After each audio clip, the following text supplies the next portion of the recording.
Hi and welcome to my channel.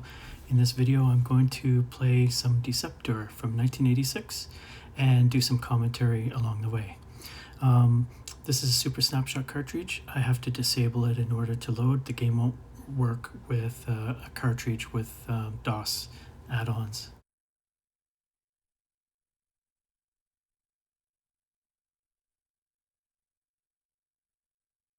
Five-second load to title screen, courtesy of Rapid Lock.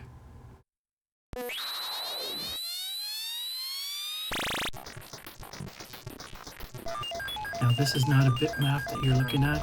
It didn't load 10K of bitmap imagery. Instead it is character sets, and that's what I'm going to demonstrate right here. We have only part of the screen shown because the screen is made up of about 2 or 3 character sets. We're going to go over to the character set monitor and find the other character sets. The way a game like this would be able to display a screen like that is through raster splits. So partway down the screen it'll flip between character sets, and it'll do it 2 or 3 times until it completes a full screen refresh. This is a 16-second game load. If anyone is playing this game and complaining about load times, then they are playing a bootleg. They are not playing the game as the original publisher intended it. Okay? That's what Rapid Lock gets you. Fast load times. Well, to be fair, Rapid Lock also is a very tough copy protection, and it's kind of sad because it protects this game so well that it makes it really hard to archive.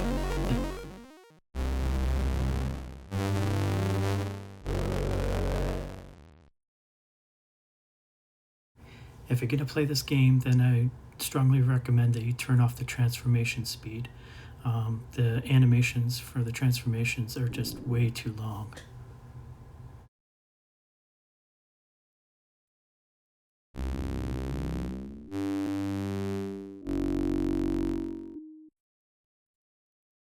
The first level loads in 7 seconds.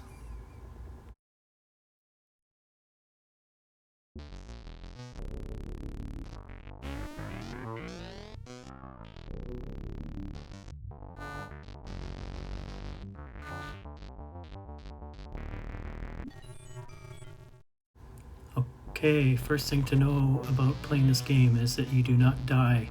Well, you only die if you run out of time. That's the timer at the bottom right hand corner, right now 33 seconds. So the objective in this game is to keep that counter up so that you don't run out of time. So you have to race through the course. You have to collect these little, I don't know, these cube things, which will add on 10 seconds to your timer and also give you some ammunition for the rest of the game. But as you can see here, this can be very frustrating trying to get past this first enemy. It just floats and it matches where you're going. It's really hard to deke around it. After a few tries I do get past it, but this is one of the things about the game that will really frustrate you if you don't know what you need to do, because it feels like it's impossible to get past this area. And I want to say at this point, I'm not a very good gamer. I don't soak in all the hours that you might want to put into a game like this. So I'm gonna fail a lot in this. Please be kind on me, because I just can't compete with the best of them.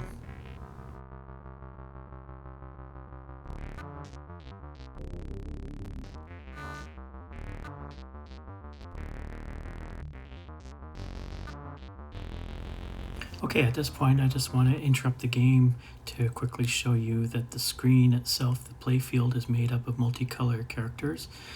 That's no surprise. The amount of scrolling that's going on from side to side, you can only do it with characters. You really can't manipulate a bitmap. It's really hard to get enough processing power to do that on a Commodore 64. So this isometric view is very interesting because it is characters, and the sprites have to go in front and behind them, and there has to be a lot of logic in this game in order for it to detect whether you've collided with an enemy or not.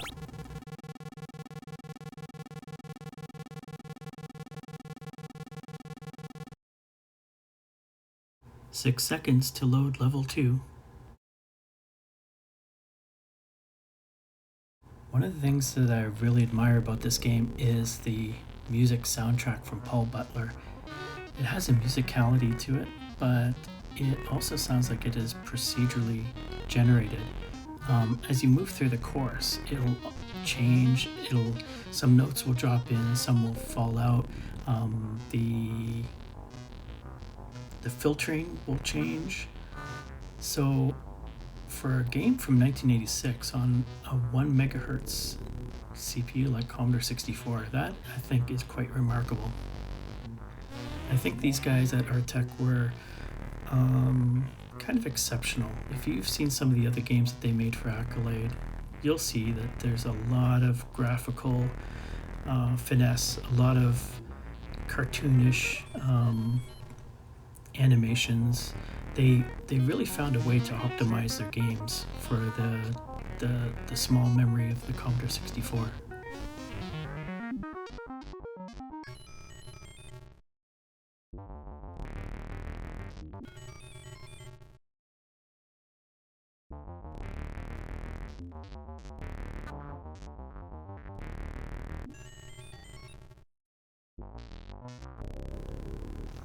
Yeah, I'm really fumbling through here.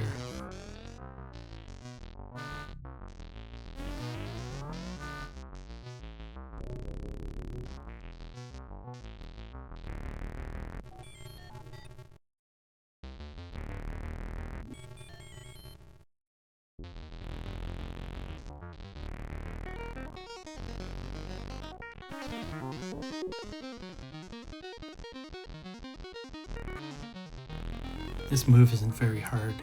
The timing is okay. These end of level boss battles are fairly easy. The real challenge is aiming because there's no reticle, so you have to just try and try again to get your shots in.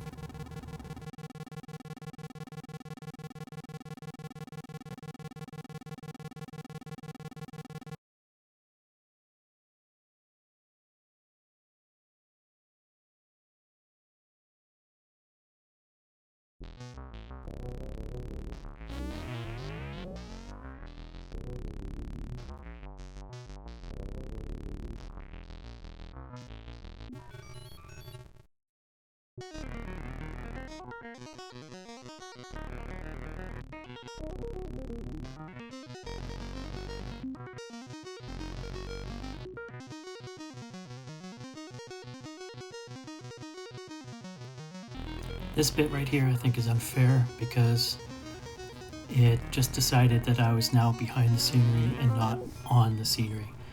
I think there might be some bugs in the code because this just doesn't feel like it's fair, and I think you can see maybe some of my frustration shown in the gameplay. My counter is going down, I'm just blowing it, and yeah, I kind of thought that the game capture was going to end at this point because I was just steaming.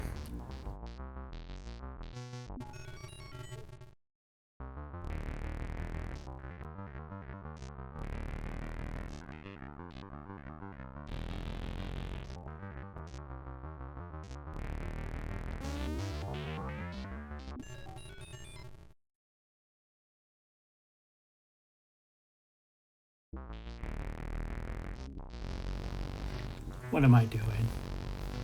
There's no easy path.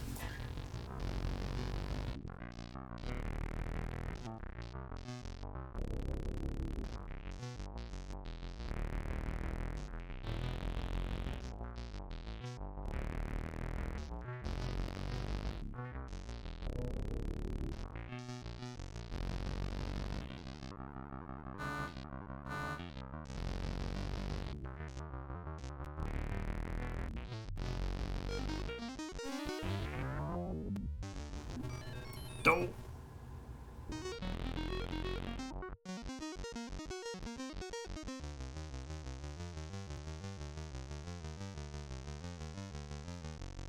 Okay, I'm thinking I'm about to die here because I'm running out of time, but The developer put in a few of these boxes here. That's kind of generous. It gives me a recharge, keeps me going.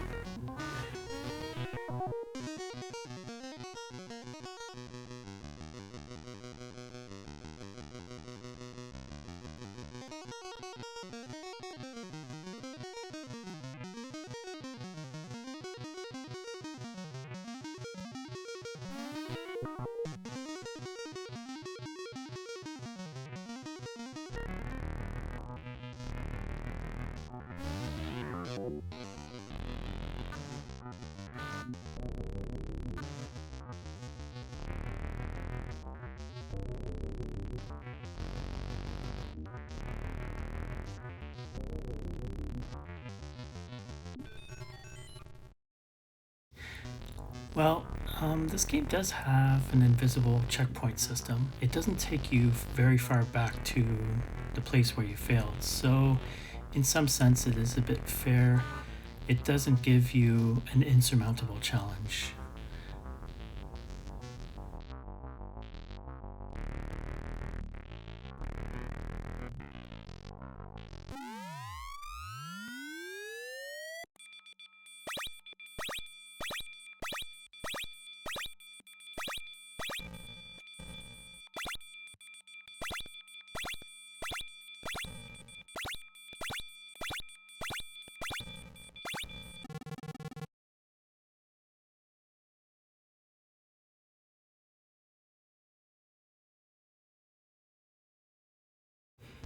At the load of a new level, the counter resets to 100. So I didn't adopt the 15 or so seconds from the last level. So in that regard, the game is trying to be fair, but as you're gonna see here, I finally met my match. I struggle through this. I have a really hard time getting past these objects, in part because you can't see the level that you are navigating. And then if you're watching carefully, you'll see that these sprites are jumping between platforms, and you have to be able to maneuver in between them really quickly without the collision. I'm gonna struggle here and I won't make it.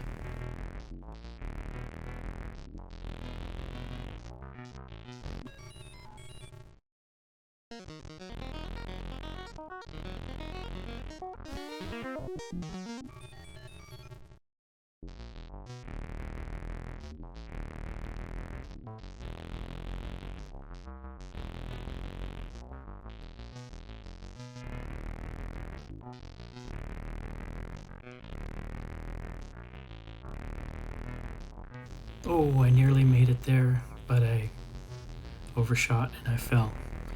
So with only 20 seconds left, my fate is pretty much sealed.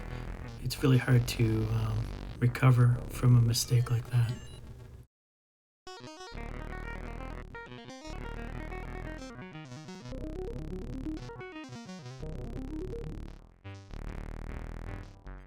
The last few seconds, I'm doomed.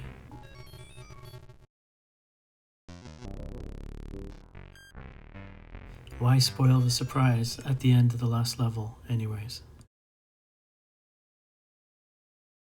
6.5 seconds to reload the main program.